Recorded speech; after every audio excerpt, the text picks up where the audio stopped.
Welcome to the Alpine Church of Spiritual Living, and I'm going to be reading our thought for the week. It's entitled Faith. As we approach this sacred holiday season, let us begin by setting our priorities in order.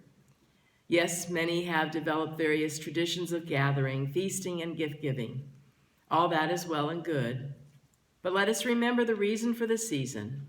Christmas is a time in the Christian tradition of going back to our roots, back to letting and allowing God's gift of the Christ child to once again be born in our hearts. This is a time where we trust and have faith in something that is intangible, but nevertheless more real than anything our finite minds can behold. Faith in the unseen, faith in knowing beyond a shadow of a doubt that there is a substance leading, guarding, and guiding each of us through every challenge, every temptation, every thought of weakness and doubt. It is a matter of setting our priorities in order. It is a matter of feeling this ever-present being of light and love, gently yet firmly living its life through us. Be open and willing to be guided by the light of love, ever prompting you into higher realms of being. Be willing to step the small ego self aside and surrender to the greater good that wants to flow through your very heart and soul. As Angelus Silesius, I'm not sure how I'm saying that right, in the 17th century wrote, "Though Christ 1,000 times in Bethlehem be born, if he is not born in thee, thy soul is still forlorn. Hold there, where runneth thou? No, heaven is in thee. Seek thou for God elsewhere, his face thou shalt never see. In all eternity no tone is so sweet as where man's heart with God in union doth beat. Ah, would thy heart but a manger be for the birth, God would once more become a Christ on earth." So we are here on the first Sunday in December to start the Christmas season, to celebrate as we are a metaphysical Christian church. I am drawn, it seems, each Christmas to go ahead and highlight and honor this Christmas tradition. And so today our topic is on faith. And I know that all of us have faith. We all know there's certain things that are going to happen in life, right? I mean, we have faith that the sun's going to rise and the sun's going to set, and that's going to happen day in and day out. Why? Because we've had that experience. It's been happening for eons. And I look at, there's so many things in life that I personally have no control over, like the sun rising and the sun setting. You know, all of the things that God takes care of. And what I want to emphasize to us today is that God is taking care of everything, each and every one of us, as we let ourselves be used by this guiding, loving light. I was talking to my 3-year-old granddaughter this last week, and I don't remember what in the conversation, what was brought up. I must have said something. I guess I mentioned the word God. And she asked me, "What is God?" And that's such a loaded question, you know, to try to answer for a 3-year-old. And so I tried to keep it simple, and I said, well, God made everything. God is everywhere and in everything. And she said, God made everything. Was that hard to do? And I said, oh, no. God said, let there be light. And there was light. God just everything just lets. It's very easy for the creation to happen. And at that point, our conversation changed, and we didn't go further into the whole thing. But I bring this up to us today because many times I think each of us going through our spiritual maturity levels at one point or another fall back into that 3-year-old mentality of what is God? What is it? How does it work? Where is it? And we question really how life is set up. How could that really happen? How could that really work? My 3-year-old, she would say, why? Why?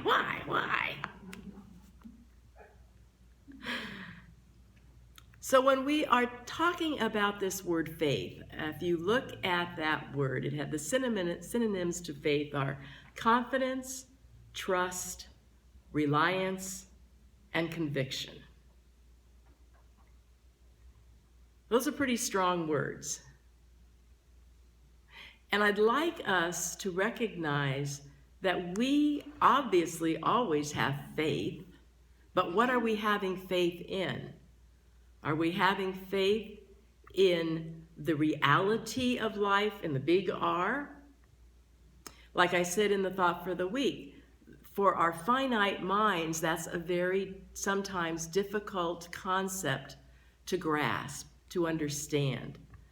So that this infinite being that is living through all, as all, to me, has this thing covered. I don't have to remind God to have the sun come up in the morning. That's not my job. God's got it covered. And as we talked all last month about Thanksgiving and about gratitude and about being grateful for life, that's one of the things that we obviously don't want to drop. Just because Thanksgiving's over and November's done, we want to continue to remember to be grateful that this sun is coming up in the day, that there is an order to things, that God has it covered. As we look at the Christmas story, we see that it begins with an angel showing up, coming to Mary, telling Mary what is going to be happening, that she's going to be giving birth to a son. And she is a little questioning this because I've not been with a man. I don't understand how this can happen. And the angel told her, with God, all things are possible. And Mary didn't understand it. She didn't understand what that really meant, but she allowed herself to be open, to be the vessel, to trust and to know whatever this angel is talking about is going to be happening, and I will be able to cooperate with it.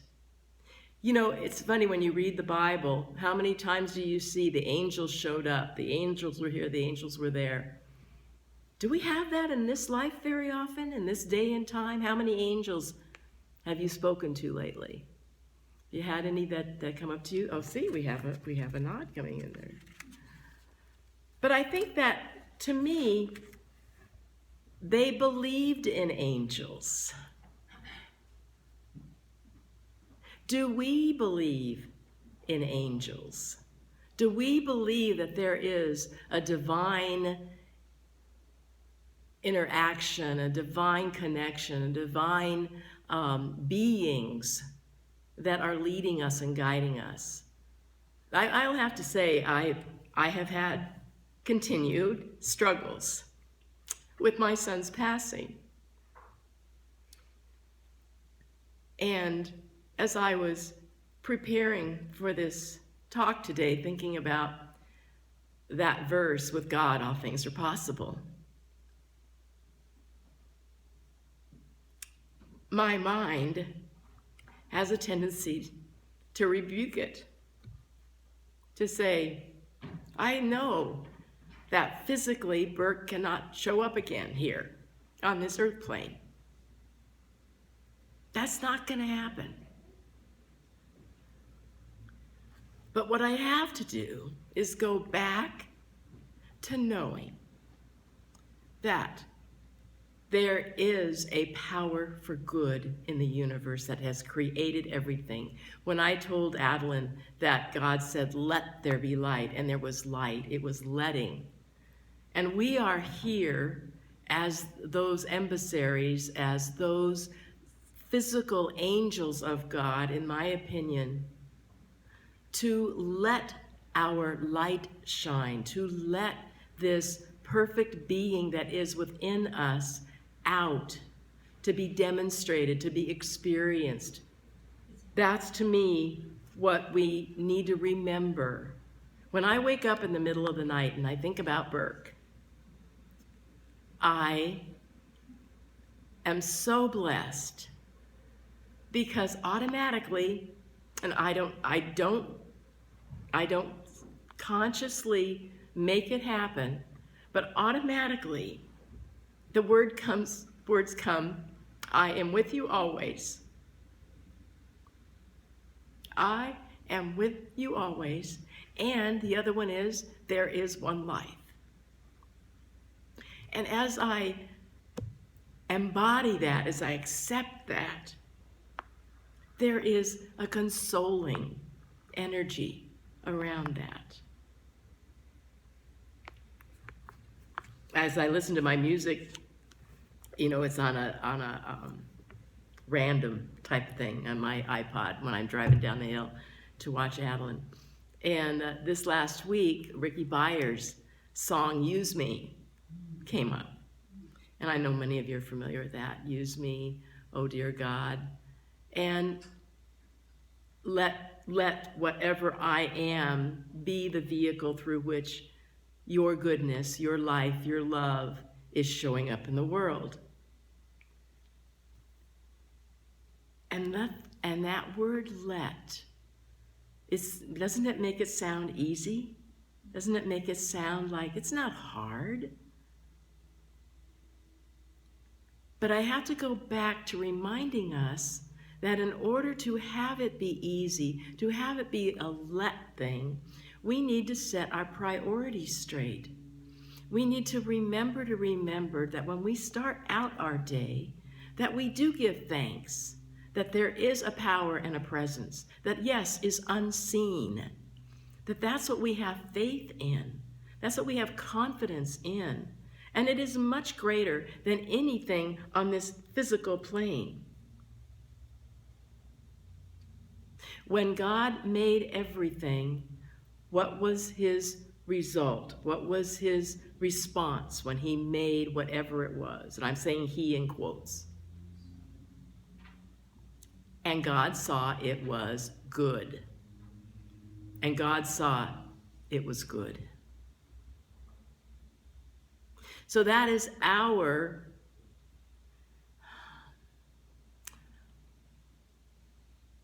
goal,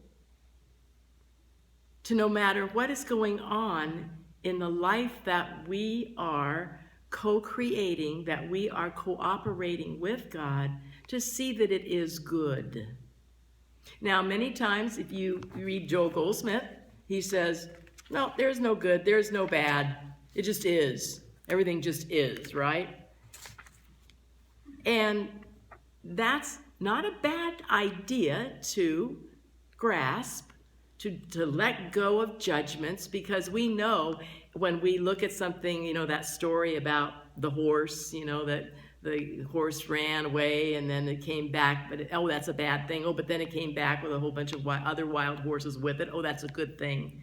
And, the son was riding the horse and it fell off and he broke his leg. That's a bad thing. But then the war started and the soldiers came to collect all the able-bodied men. And of course, the boy was, had a bad leg, so he couldn't go. That was a good thing. So our assessment of what is good and what is bad is very fickle, and it can change in a blink of an eye. So we do want to recognize that. But when we recognize that when God created anything, God said and saw that it was good. And so that we're here as emissaries. We're here, I believe, as angels. I believe that very likely Burke is a beautiful angel right now. doing what he does best, which I got a text this morning. It was hysterical. So Lindsay is getting down their Christmas ornaments, right, from their storage area.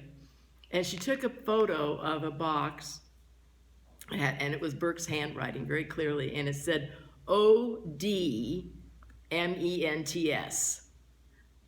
And she said clearly he had a challenge in spelling. It was supposed to be ornaments. He knew what it said. He knew what it was.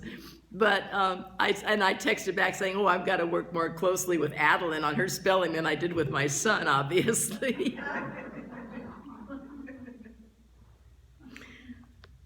But I know that Burke is in his right and perfect place, wherever that is. And it's probably everywhere. I have heard that definition from one of my friends whose son passed not so long ago, and they were in communication with him, and they said, ask him, where are you? And he said, you're not going to understand this, but I'm everywhere. And so that's another consolation. It's another consoling thing. So I want us, when we are thinking about the beginning of this holy Christmas season, I want us to set our priorities straight and to know that we are available to have our hearts open as a manger for this love to be birthed in us again, and to have the faith that Mary had to say, yes, I will cooperate. I love one of the quotes from Ernest Holmes. It says, what you are looking for, you are looking with. What you are looking for, you are looking with. In other words, if I am looking for beauty, then I have to have the eyes that see from beauty. I have to, if I'm looking for clarity, I have to have the vision within me to see the clarity. So I have to have the faith, the conviction, the knowing that even though I might not, in my physical being, understand what's going on, I know that there is something greater within me that does know, and that I can step aside and let it create through me. I need to let this smaller egoic self that wants to run the show, let it step aside. And know that there is something within me, within all of us, that is greater than what we can initially, finitely recognize and see. There is something within me that knows. And that's what I have to go with. Absolutely. I wanted to share with you a beautiful poem by James Dillett Freeman. He was the poet laureate for the Unity Church for years and years. And I think this is a beautiful way to end my message this morning. It says, take time this Christmas season to go a little way apart, and with the hands of prayer, prepare the house that is your heart. Brush out the dusty fears, brush out the cobwebs of your care, till in the house that is your heart, it's Christmas everywhere. Let every window, light every window up with love, and let your love shine through, that they who walk outside may share the blessed light with you. Then will the rooms with joy be bright, with peace the heart be blessed, and Christ himself will enter in to be your Christmas guest. Let that Christ be your guest, your honored guest in this holy Christmas season. Namaste.